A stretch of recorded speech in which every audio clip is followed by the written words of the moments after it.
Korea kaneti paro nade kotudore kod gigo ma Sifuna osewacho bende osebedo kanyayo paro mopogore opogore ahinya nyaka wuok kuom josiasa obed mago DM kaachiel kod mago kata makwith mapingo piny owacho. Erokamano Joyce, an gi korka kora apane ni paro achiel kod gima Sifuna nowacho nikech kuom adiera kata obedo ni wantie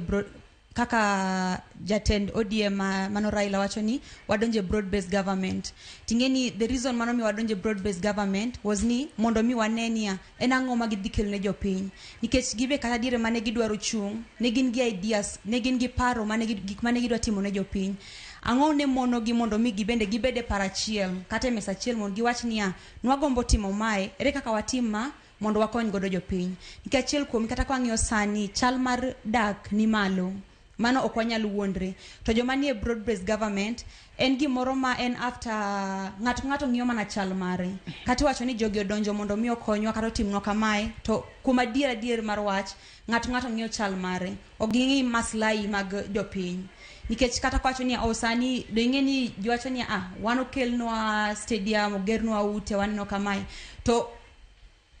penjo en niya ang'o mi ok watim the die hard needs gik madwarore sani koro uchungonwa ot to mbadi ne wacho ni gionge pesa ma gidhi fund godo skunde mano is higher education koro wapenjre niya koro wadhi bete ot gi nyithindo mok dhi skul nikech kuom adier chal mar dak ni malo koro ok wanyal wacho ni jite ofuk gi rom kata sani issue mar help jo help no wacho ni gibe gionge pesa ma ka gifund godo nyithindo mantie somo mamalo koro mage gik monego beni wang'iyo sani to kuom adier kata ko wacho ni kane Sifuna wacho jomoko wuok oko ni wacho ni wan sani wantie broad base watimo ka en adhi mar galamoro ma ji wacho ni wan wantie iye kae to kuom adier gik ma okonyo godo jopiny maduong' to pod ok wane rais marwa nyalo chung to dhi ochiwo mtoka kamoro otimo kamae to kuom jopiny to time nang'o nikech wacho ni omiya time mondo mi oti ni obro nitie gik mano wacho go obro fulfill to already kana donjo kata kapok no donjo no wacho no dhi kelo tije marom nade 4 million jobs modi create pok wane tije mobedo created go kata sani kata kwa ng'iyo about police brutality kaka Hannington owacho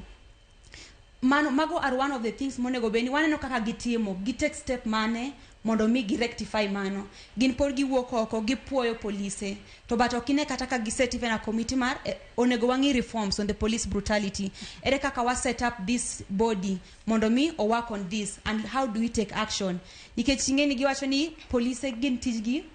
kaka achiel kuom mantie sirkal ne wacho ni police obedo trained mondo mi o fight crime to apenyi ni koro ere kuom protection mar the human beings even our rights nikech the reason momiyo gin kanyo mondo mi gibe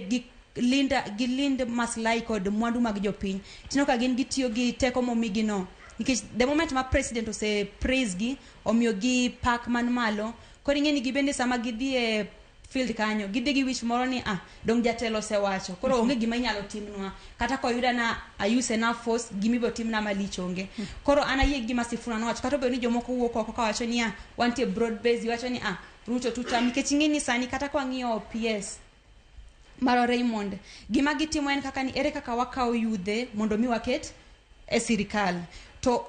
besides that kaw gi mondo mi uket gi sirikal ere empowerment mumiyogi mondo mi gibende gichung mondo mi giked ne ratiro mar kibeda niya support Ruto nikech wantie broad base support ng'ato gi gimomiyo ka gimoro ok dhi maber wawuok wach niya kato dhi marach onego wa rectify ok niya wantie broad base wadhi adhiya ka galamoro kikwa bed rombe madhi nikech wacho niya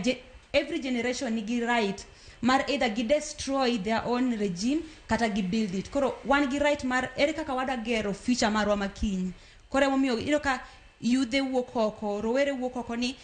waked ne ratiro marwa nikech wagero ngima wa makiny kamano Philipine korka kori